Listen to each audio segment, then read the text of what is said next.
Bonjour à tous, merci d'être là. C'est Catherine et Godefroy, hein, comme vous aurez sans doute reconnu. On va vous dire quelques mots et on va surtout laisser Freddy vous dire quelques mots. Beaucoup d'entre vous connaissent Freddy Ballet sans doute comme auteur, parce que vous avez peut-être lu la trilogie du Goldmine, mais évidemment, c'était avant tout un capitaine d'industrie, hein, praticien Lean pendant des décennies.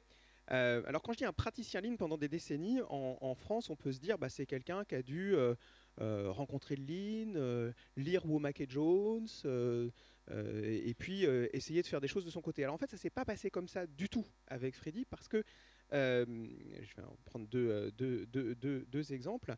Vraiment, son histoire professionnelle, hein, est liée à l'essor du Lean.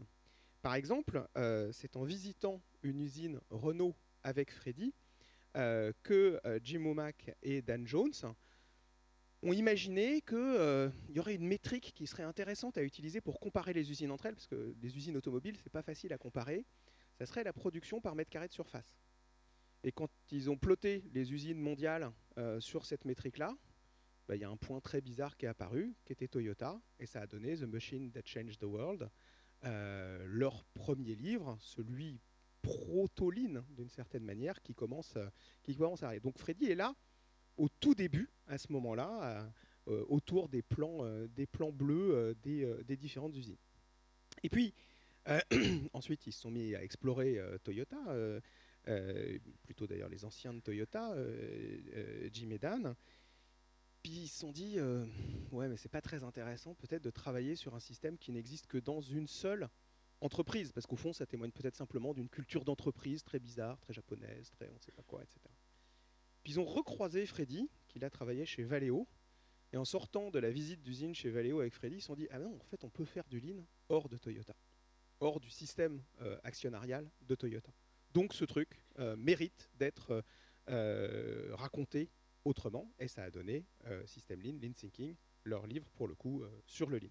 Donc voilà, pour dire que Freddy, c'est pas seulement quelqu'un qui se trouve être un des premiers à avoir fait du Lean en France, un des premiers à avoir fait du Lean. Et d'ailleurs pas qu'en France. Voilà, alors du coup, pour, euh, pour parler, plutôt que de parler de lui, on va parler avec lui. Il était venu à Lean en France en 2016, il était venu plusieurs fois avant, mais il était venu en 2016, il avait fait une assez longue intervention sur 40 ans de voyage Lean. Donc on vous propose de l'écouter, et en commençant par se poser la question de son moyen de locomotion dans son voyage Lean. Alors Freddy Ballet. L'approche Lean conduit à se concentrer sur les problèmes de détail qui, une fois résolus, donnent un avantage certain par rapport aux concurrents. Mais si le détail permet une compréhension en profondeur sans vision d'ensemble, vous n'obtiendrez pas un avantage vraiment compétitif. J'appelle ce va-et-vient détail-ensemble l'hélicoptère. Donc, après une longue marche, je vous suggère de s'envoler ensemble en hélicoptère. Alors on va prendre l'hélicoptère pour 4 Insight Lean, et Catherine va vous parler, va introduire la première représentation sur Landon, et puis on parlera de Kaizen, de standard et de développement des personnes. Catherine. Alors, il y avait une heure de présentation, donc il a fallu faire des extraits. On a commencé par celui-là, on vient de parler d'Andon, mais c'est plus que ça. Vous allez le découvrir par vous-même. Voir que l'attention portée par le management aux problèmes quotidiens des opératrices a transformé radicalement leur comportement. Et leur implication est devenue une source d'amélioration permanente. Si le management aide vraiment les opérateurs à résoudre les problèmes qu'ils ont mis en évidence, les opérateurs, eh bien, l'attitude devient complètement différente et devient très participative. Alors ça, c'est un point fondamental parce que moi, je l'ai vécu tout le temps. Quand vous commencez à vous intéresser aux gens en ligne, sur le terrain, dans les bureaux comme dans les usines. C'est extraordinaire. Comme la confiance va se construire et ça va se retourner positivement. On va pouvoir avancer ensemble. Si vous commencez à mettre des A3, des machins et des trucs et des bidules, sans créer ce phénomène de prise, de montrer qu'on s'intéresse aux gens, il ne se passe pas grand-chose. Vous l'avez tous vécu, il ne faut pas le prendre à l'envers. C'est pour ça qu'on commence par ça. Tu vas parler du prochain extrait. Alors, dans les années 70-80, s'intéresser au Lean et à Toyota, ça a passé beaucoup par des voyages au Japon. Je ne sais pas si beaucoup d'entre vous ont sans doute visité des usines automobiles. C'est facile de rien voir, en fait. Enfin, on voit plein de trucs, mais c'est pas facile de voir. Alors, dans cet extrait, Freddy va nous dire comment voir et ce qu'il voyait, notamment autour du Kaizen. Deuxième chose qui nous a beaucoup frappé chez Hino, c'était l'application remarquable du Kaizen dans l'identification des problèmes, les résolutions de problèmes par team, etc., qui leur permettaient de mettre en place des standards très très efficaces. Et par exemple, ils avaient toute une série de transferts sur des chaînes de mécanique entre les machines par des systèmes par gravité, alors que chez Renault, on avait des trucs ultra sophistiqués, etc., qui ne marchaient jamais. Là, eux, c'était des trucs où les pièces glissaient le long, remontaient à la fin par un petit ascenseur et reprenaient le coup suivant. Que des trucs comme ça. Ça nous a bluffé. Alors voilà, pour voir, il faut essayer de refaire, porter une attention très grande aux détails, et c'est la manière de voir des choses spectaculaires qui, évidemment, sinon apparaissent comme totalement périphériques si on n'a pas l'attention requise. Alors, Catherine, maintenant. Le prochain extrait va vous montrer un petit exemple de ce que ça peut avoir comme impact business, le Lean. Ce qui était de très intéressant pour moi, c'est que les standards Lean dans les établissements de Valeo facilitaient les gains de productivité.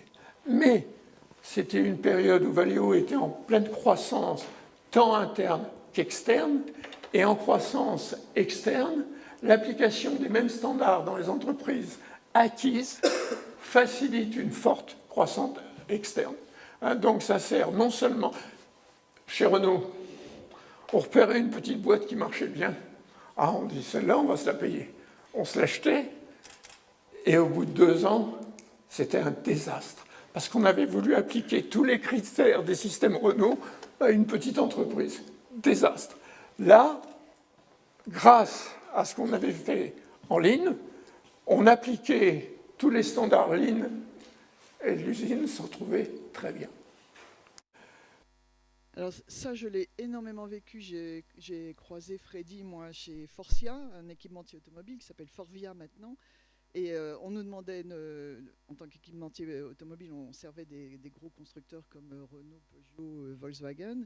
Et régulièrement, ces boîtes-là nous demandaient de racheter des petites boîtes qui étaient au bord de la faillite, étouffées, qui ne s'en sortaient pas, mais qui étaient fondamentales dans le circuit de valeur du constructeur.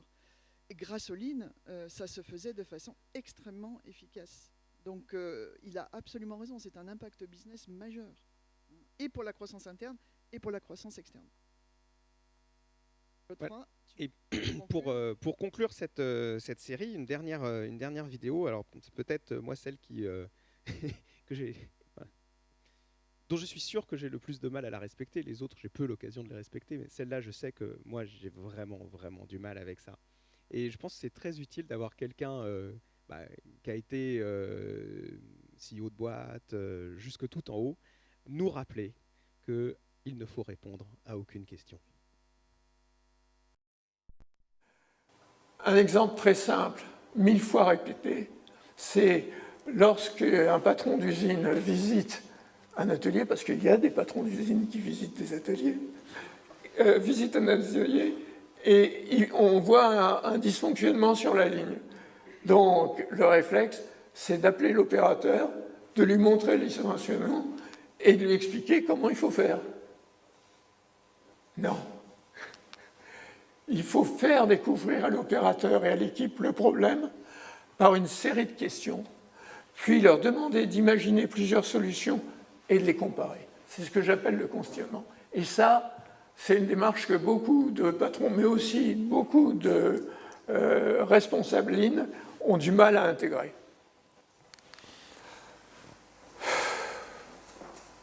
Voilà, vous sentez qu'il nous dit ce qu'il convient, ce qu'il convient de faire. C'est aussi vieux que la civilisation occidentale, pour le coup. Hein. Il vous décrit la maïeutique socratique, mais ce n'est pas pour autant que c'est facile. Voilà, alors Freddy est décédé cet automne. Alors, il n'a pas pris son hélicoptère parce que Freddy était pilote de planeur et pas d'hélicoptère. Mais il nous laisse ses livres, il nous laisse ses vidéos. Donc, alors ces livres qui sont d'ailleurs disponibles dans toutes les bonnes boucheries et sur le site de l'Institut Lean France.